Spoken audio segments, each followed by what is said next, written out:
আমার শিক্ষিকা আশা ইসলাম ম্যাডাম নেই, সুরমা জাকারিয়া চৌধুরী ম্যাডাম নেই।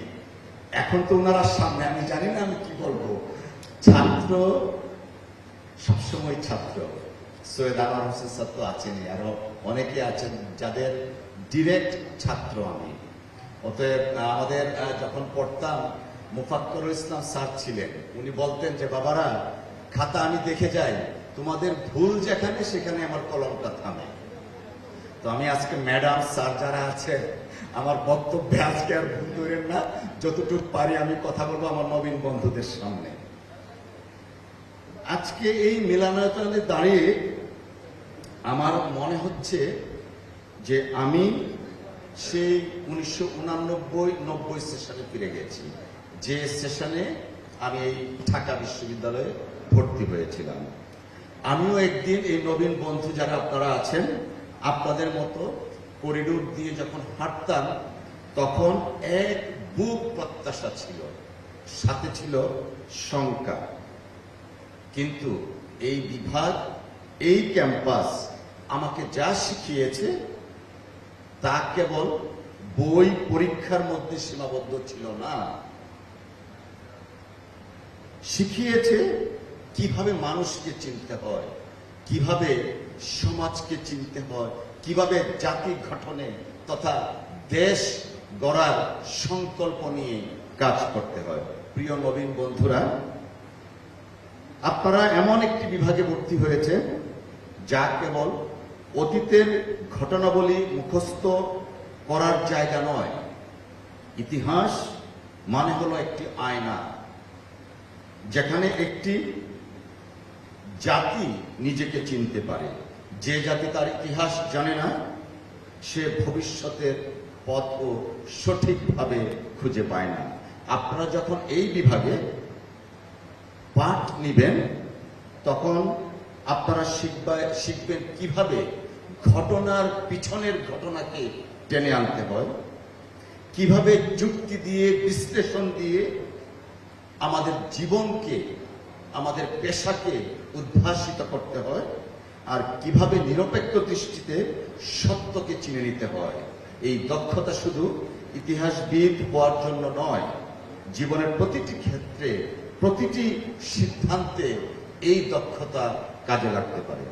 আমি নিজে এই বিভাগ থেকে শিক্ষা নিয়ে জীবনের বিভিন্ন পর্যায়ে পার করে, দেখেন আমি ইতিহাসের ছাত্র, তারপর লন্ডনে গিয়ে LLB করেছি, ব্যারিস্টারেট ল পাশ করে সুপ্রিম কোর্টের আইনজীবী, এখন আবার মহান জাতীয় সংসদে একটা দায়িত্ব পালন করছি।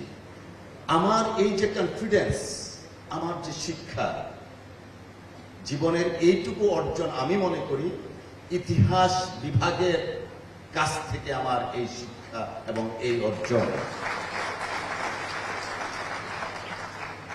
আপনাদের সামনেও কিন্তু ঠিক তেমনি ভাবে অসীম ভবিষ্যৎ অপেক্ষা করছে, যেখানে কেউ আপনারা শিক্ষক হবেন।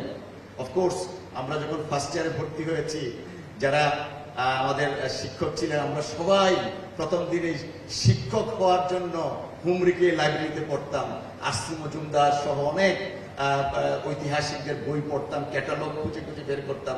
নিশ্চয়ই এখন হয়তো আর ক্যাটালগের মধ্যে নাই, আধুনিক ডিজিটালাইজড হয়েছে। তো এই যে কেউ আপনারা এই বিভাগেরই হয়তো শিক্ষক হবেন অথবা অন্য কোথাও যাবেন, কেউ আমাদের প্রফেসর সিরাজুল ইসলাম স্যার বাংলাদেশের অন্যতম একজন গ্রেট গবেষক ছিলেন, যিনি রয়্যাল লন্ডন ফেলো ছিলেন, একজন রয়্যাল সোসাইটি, এশিয়াটিক সোসাইটিতে অনেক কাজ করেছেন।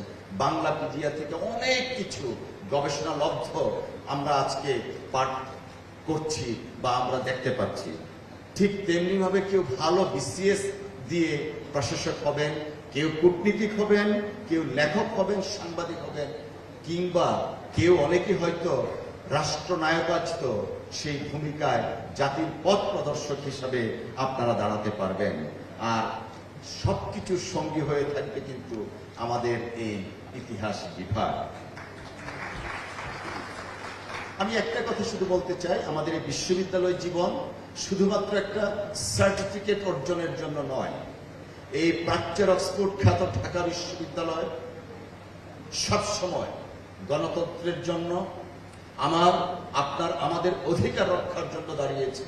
সেই 52 ভাষা আন্দোলন থেকে শুরু করে মহান মুক্তিযুদ্ধ 71, 90-এর গণ অভ্যুত্থান এবং সর্বশেষ ফ্যাসিজম বিরোধী গণতন্ত্র পুনরুদ্ধার এবং ভোটাধিকার পুনরুদ্ধারের সংগ্রামে এই ঢাকা বিশ্ববিদ্যালয় নেতৃত্ব দিয়েছিল। আমরা দৃঢ়ভাবে বিশ্বাস করি, যখনই দেশে কখনো দুর্যোগ নেমে আসে, ঢাকা বিশ্ববিদ্যালয় পথ প্রদর্শক হিসাবে কাজ করে। ঢাকা বিশ্ববিদ্যালয় হচ্ছে, আমরা যদি মনে করি যে there is a light end of the tunnel, Dhaka বিশ্ববিদ্যালয় হচ্ছে সেই লাইট যে সবসময় তার আলোকবর্তিকা দিয়ে দেশকে, জাতিকে নেতৃত্ব দিয়ে পথ প্রদর্শকের ভূমিকায় পালন করে।